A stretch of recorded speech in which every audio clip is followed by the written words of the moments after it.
할렐루야. 7월 18일 금요일 새벽 기도를 시작하겠습니다. 사도신경으로 우리의 신앙을 고백합니다. 나는 전능하신 아버지 하나님 천지의 창조주를 믿습니다. 나는 그의 유일하신 아들 우리 주 예수 그리스도를 믿습니다. 그는 성령으로 잉태되어 동정녀 마리아에게서 나시고 본디오 빌라도에게 고난을 받아 십자가에 못 박혀 죽으시고 장사된 지 사흘 만에 죽은 자 가운데서 다시 살아나셨으며 하늘에 오르시어 전능하신 아버지 하나님 우편에 앉아 계시다가 거기로부터 살아있는 자와 죽은 자를 심판하러 오십니다.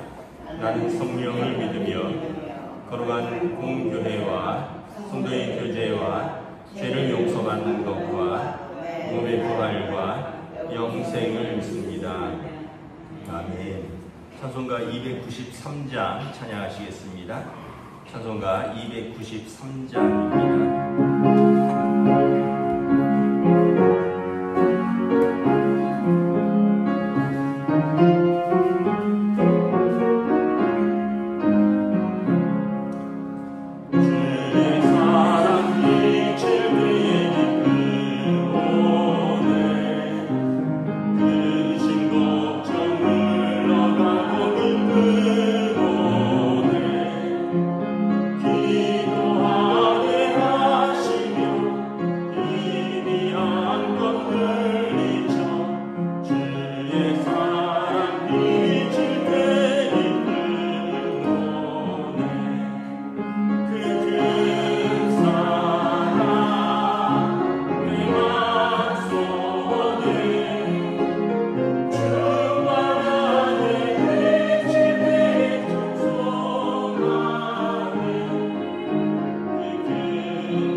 에스겔서 1장 1절부터 14절입니다.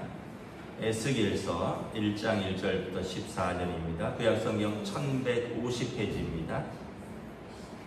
구약성경 1150페이지 에스겔서 1장 1절부터 14절까지 말씀입니다. 다 찾으신 줄 알고 저와 여러분들이 한 절씩 교도하도록 하겠습니다. 에스겔서 1장 1절부터 14절까지 말씀입니다.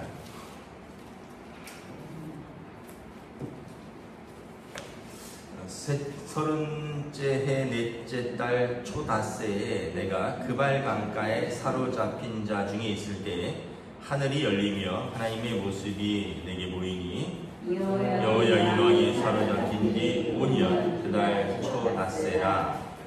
갈대아 땅 그발 강가에서 여호와의 말씀이 부시 아들 제사장 나 에스겔에게 특별히 임하고 여호와의 권능이 내 위에 있으니라. 내가 보니 북쪽에서부터 폭풍과 큰 구름이 오는데 그 속에서 불이 번쩍번쩍하여 빛이 그 사방에 비치며 그 불 가운데 새 같은 것이 나타나 보이고 그 속에서 네 생물의 형상이 나타나는데 그들의 모양이 이러하니 그들에게 사람의 형상이 있더라. 그들에게 각각 네 얼굴과 네 날개가 있고 그들의 다리는 꽂은 다리요 그들의 발바닥은 송아지 발바닥 같고 광낸 구리같이 빛나며 그 사방 날개 밑에는 각각 사람의 손이 있더라. 그 네 생물의 얼굴과 날개가 이러하니 날개는 다 서로 이연하였으니 갈 때는 돌이키지 아니하고 일제히 앞으로 굳게 행하며 그 얼굴의 모양은 넷의 아픈 사람의 얼굴이요 넷의 오른쪽은 사자의 얼굴이요 넷의 왼쪽은 소의 얼굴이요 넷의 뒤는 독수리의 얼굴이니 그 얼굴은 그러하며 그 날개는 드러펴서 각기 둘씩 서로 연하였고 또 둘은 몸을 가렸으며 영이 어떤 쪽으로 가면 그 생물들도 그대로 가되 돌이키지 아니하고 일제히 앞으로 곧게 행하며 또 생물의 모양은 타는 숯불과 횃불 모양 같은데 그 불이 그 생물 사이에 오르락내리락하며 그 불은 광채가 있고 그 가운데서 번개가 나며 그 생물들은 번개 모양 같이 왕래하더라. 아멘. 할렐루야. 오늘도 새날을 주셨습니다. 하나님께서 은혜와 평강으로 함께하여 주시기를 축복합니다. 이제 우리 디모데 전서를 마쳤고요. 이제 구약 성경으로 와서 에스겔서의 말씀을 봅니다. 에스겔은 이제 선지자죠. 또 제사장입니다. 구약 성경이 이제 대선지서, 소선지서 이렇게 구분을 하는데 이제 뭐 선지자가 크고 위대해서가 아니라 분량 때문에 분량이 많은 선지서를 대선지서라고 합니다. 이사야, 예레미야, 에스겔서가 대선지서입니다. 이사야가 66장, 예레미야 52장, 에스겔이 47장이고요. 나머지 이제 다니엘서부터는 이제 12장 이내, 뭐 어떤 거는 오바댜 같은 거는 한 장, 요나서 같은 거 뭐 또 이런 4장 이래서 이제 12장 미만의 분량을 12 선지서라고 하고요. 그래서 이 에스겔은 대선지서입니다. 이 저자가 에스겔이 자신이라는 것을 밝히고 있습니다. 3절에 보면 여호와의 말씀이 부시의 아들 제사장 나 에스겔에게 임하였다 이렇게 말씀을 하죠. 그러니까 아버지가 부시고요. 그는 제사장입니다. 에스겔에게 임하였습니다. 언제 임하였냐면 1절에 보면 서른째 해 넷째 달 초닷새에 자기가 나이가 30살입니다. 그러니까 자기가 나이가 30살 되던 넷째, 다섯째 되던 그날에 하나님이 내게 임하셨다. 어디 있었냐면 내가 그발강가 사로잡힌 자 중에 있을 때 그발강은 바벨론의 강입니다. 이제 이 2절에 보면 여호야긴 왕이 사로잡힌 지 5년 그달 초닷새라. 유다의 이제 여호야긴 왕이 바벨론 느부갓네살 왕에 의해서 사로잡혀갔습니다. 이제 바벨론이 1차, 2차, 3차 세 번에 걸쳐서 유다를 침공을 했는데 유다의 마지막 왕이 여호야긴 시드기야입니다. 이 1차 이제 침공을 해서 이제 그 마지막 때는 나라가 굉장히 어려웠습니다. 그래서 마치 우리나라 구한말 같아서 막 애굽도 쳐들어오고요, 바벨론도 쳐들어오고요, 이미 북쪽은 아시리아에 의해서 망했고 나라도 엉망이었습니다. 그래서 마지막에 세 나라 왕들이 자기 스스로 어떻게 왕이 된 왕도 없고 마지막 세 왕이라는데 여호야김이라 그랬는데 여호야김은 자기 형이 있었어요. 여호아하스라고. 이 여호아하스를 애굽의 바로의 느고가 이제 바로가 이제 애굽의 왕이죠. 느고가 쳐들어와서는 여호아스를 잡아가고 그 형제 여호야김을 왕으로 세웠습니다. 그러니까 애굽의 영향력 아래에 있었다는 것을 알 수 있죠. 그런데 이 여호야김이 25세의 왕위에 올랐는데 바벨론의 느부갓네살이 또 쳐들어왔습니다. 그래서 여호야김을 쇠사슬로 결박하여 바벨론으로 잡아가고 그의 아들 8살 된 여호야긴을 또 왕으로 세웠습니다. 그러니까 나라가 지금 엉망인 거죠. 원래는 삼촌이 왕이었는데 그 삼촌이 잡혀가고 이제 자기 동생이 이제 왕이 된 거죠. 근데 이제 그 동생을 이제 또 바벨론의 왕이 잡아가고 이제 그 아들이 여호야긴이 8살 때에 왕이 오는 겁니다. 그랬더니 이제 또 느부갓네살이 2차 이제 또 침공을 해갖고 이 8살 된 여호야긴을 또 잡아갑니다. 말을 안 듣는다고. 왜냐하면 계속 유다가 애굽하고 좀 공모를 해서 나라를 어떻게 좀 세워볼까 하니까 그 당시 이제 바벨론이 강대국이니까 또 이제 느부갓네살이 2차 침공을 해서 여호야긴을 왕으로 잡아가고 그의 숙부였던 시드기야를 왕으로 세우는 것입니다. 그러니까 이제 이때 에스겔은 이 2차 침공 때 이 여호야긴 왕이 8살 때 잡혀갔다 그랬잖아요. 그리고 그 왕과 함께 잡혀간 신하들 중에 한 사람입니다. 그래서 이제 잡혀가서 5년 그 여호야긴 유다의 마지막에 두 번째 왕이죠. 이 왕이 사로잡힌 지 5년 초닷새에 자기는 나이가 30살 넷째 딸이었다. 그러니까 잡혀갈 때는 25살이라는 것을 알 수 있죠. 그때 3절에 보면 갈대아 땅 그발 강가에서 여호와의 말씀이 부시 아들 제사장 에스겔에게 특별히 임하였다.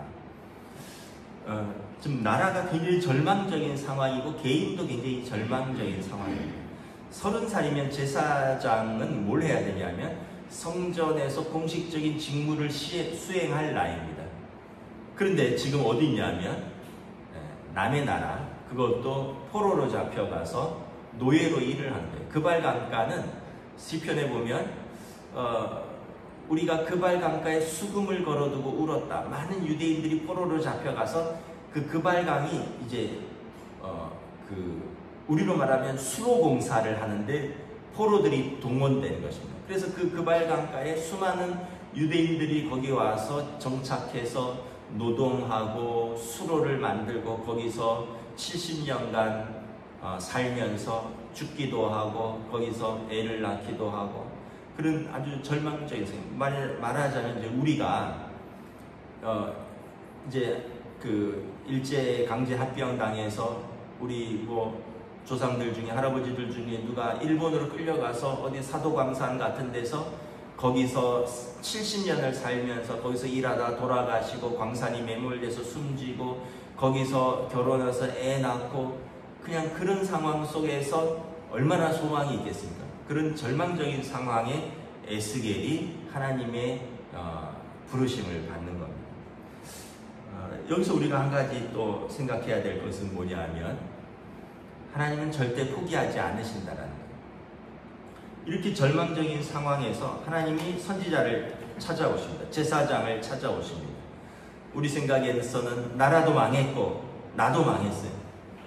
제사장이 30살이 돼서 제사장으로서 그 예루살렘 성전에서 하나님을 섬겨야 되는데 어렸을 땐 그걸 봤을 거예요. 자기 아버지 제사장 부시는 성전에서 제사장으로서 하나님을 섬기는 그 제사장의 의복을 입고 영광스러운 그 직무를 감당하는 것을 어렸을 때 봤을 것입니다. 자기도 그러한 소망을 가지고 또 기도하고 있었는데 어느 날 나라가 이렇게 엉망이 되어버렸고 왕도 잡혀가고 자기도 잡혀갔고 자기는 그 나이가 됐는데 제사장으로 섬기는 게 아니라 지금 남의 나라에서 포로로 끌려와서 노예로서 이 수로공사를 하고 있고 백성들은 그 그발 강가에서 하나님을 찬양하던 수금을 걸어놓고 울고 있던 그때에 나라도 소망이 없고 자기 자신도 소망이 없는 그때에 하나님께서 찾아오셨습니다. 에스겔이 하나님을 부른 게 아니라 성경에 보면 하나님께서 에스겔에게 특별히 임하였다라고 말합니다. 하나님이 우리에게 특별히 찾아오셨습니다. 그래서 여러분 우리가 어느 순간에도 절망할 수 없습니다. 물론 잠시 낙심할 수 있고 또 우리가 넘어질 수 있습니다. 그러나 하나님이 우리를 버리지 않으셨습니다. 하나님이 자기 백성을 포기하지 않으셨습니다. 그래서 하나님께서 자기 백성의 물론 이제 지금 이 에스겔에게 찾아오신 하나님 이 이스라엘 민족과 에스겔이 당한 현실은 그들의 죄악 때문에 그 죄악 때문에 하나님의 심판이 70년 동안 임한 것입니다. 그러나 징계 가운데서도 하나님은 이스라엘을 버리지 않으셨습니다. 왜냐하면 사무엘하 7장에 보면 하나님이 다윗과 언약을 맺으셨습니다. 내가 너와 언약을 맺으리니 내가 사울 왕처럼 내가 나의 영이 너를 떠나가고 내가 너를 버리지 않겠다. 내 자손들, 네 후손들이 잘못하면 하나님께서 징계하셔서라도 내가 그들과 함께 하시겠다. 사람 몽둥이와 인생 채찍으로 다스려서라도 돌이키겠고 내 왕위가 끊어지지 아니하고 내가 영원토록 너와 함께 하겠다. 그래서 메시아 언약을 다윗에게 주신 것입니다. 그 하나님은 언약에 신실하시고 그 백성들이 죄악 가운데 있다 할지라도 버리지 아니하시고 징계해서라도 그들을 돌이켜서 쓰시겠다라는 거예요. 우리가 이것을 보면 하나님은 우리를 절대 포기하지 아니하시는구나. 시편에 보면 다윗의 시편에 그런 말씀이 있어요. 내 부모는 나를 버렸으나 하나님은 나를 영접하시리. 때로는 육신의 부모도 자식을 버리기도 한다는 거예요. 연약함도 있고 허물도 있고 또 어떤 상황 속에서 자기 자식을 버리기도 하지만 하나님은 나를 버리지 아니하신다. 다윗 왕의 고백입니다. 아마 다윗 왕이 사울에게 쫓겨다닐 때 다윗을 아주 탐탁찮게 생각했던 이세, 아버지 이세, 어머니 이름은 나오지도 않고 있고요. 다윗. 그리고 다윗에게 대해서 얘는 그냥 양이나 치라고 말제 아들이라고 사무엘이 기름 부을 때 부르지도 않았던 그 아버지가 아마 사울에게 쫓길 때 돌보지도 않았던 것이 아닐까. 그래서 다윗 왕도 부모에 대해서 언급한 것이 딱 한 번이에요. 근데 나를 버렸다라고 고백을 해요. 내 부모는 나를 버렸으나 하나님은 나를 영접하시다. 그러니까 다윗 왕은 참 어떻게 보면 고단한 삶이죠. 사울 왕은 또 장인이잖아요. 미갈은 사울 왕의 딸이자 부인인데 다른 남자에게 또 시집갑니다. 아버지 어머니도 버려, 장인도 버려, 부인도 버려, 친구들도 버려, 형제들도 무시해. 그러니까 다윗 왕도 나중에 보면 또 아들들도 배반해. 다윗 왕도 욥과 같은 고난을 가진 사람입니다. 그런데 그 깊은 고난 속에서 그분들이 믿음의 위대한 위인이 될 수 있었던 것은 하나님이 나를 버리지 않으신다는 그 믿음이에요. 다윗도 그렇고 욥도 그렇고 오늘 에스겔도 그렇고 깊은 절망과 고난 속에서 하나님이 나와 함께 하십니다. 그래서 빌립보서에 보면 사도 바울이 뭐라 그러냐 하면 내가 살아도 주의 것이고 죽어도 주의 것인데 이번 주 설교 내용입니다. 미리 조금 말씀드립니다. 내가 몸으로 이 땅에 있는 것도 좋지만 이런 것이 다 잃어도 내가 주와 있는 것, 그것 하나면 족하다는 거예요. 이 땅에 이걸 다 잃어도 그리스도를 얻는 것, 이거 하나만 있으면 난 그냥 족하다는 거예요. 사도 바울도 뭐 가족이 있었습니까? 또 사도 바울도 얼마나 또 모함도 많았고 또 육신적으로 괴로웠어요. 근데 이분들의 다 고백이 내가 이쪽에 거 다 잃어도 괜찮다는 거예요. 왜냐하면 주를 얻는 그 하나만으로 나는 충분하다라는 거예요. 이게 하나님을 만난 사람들의 고백인 거죠. 그래서 저와 여러분들이 낙심할 수 있어요.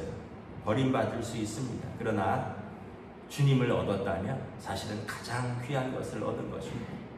그리고 무엇보다 귀한 것은 하나님은 우리를 절대 포기하지도 않고 버리지도 않으신다.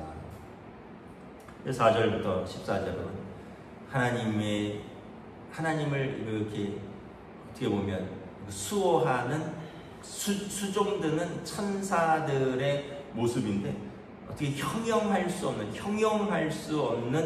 그런 어떤 영적인 존재들로 묘사를 하죠. 막 폭풍과 큰 구름과 불이 번쩍번쩍하는 데서 막 벌겋게 달궈진 쇠 같은 것들이 막 나타나는데 뭐 내생물의 형상인데 여기 보면은 뭐 정신없이 생겼어요. 10절에 얼굴 앞에 모양은 사람 같고 오른쪽은 사자의 얼굴이고 왼쪽은 소의 얼굴이고 뒤쪽은 독수리의 얼굴입니다. 근데 이 사방으로 얼굴이 있으니까 직진만 하는 거예요. 움직일 때 몸을 틀지 않는다 그랬습니다. 왼쪽으로 움직여도 이렇게 움직이고 오른쪽으로 움직여도 이렇게 움직이고 뒤로 움직여도 이렇게. 왜냐하면 사방으로 얼굴이 다 있기 때문에. 전면은 만물의 영장인 하나님의 형상을 닮은 사람의 얼굴이고 그 다음에 오른쪽은 밀림의 맹수인 사자의 얼굴이고 왼쪽은 그 충직한 소의 얼굴이고 뒤쪽은 그 새들의 왕자인 독수리의 얼굴.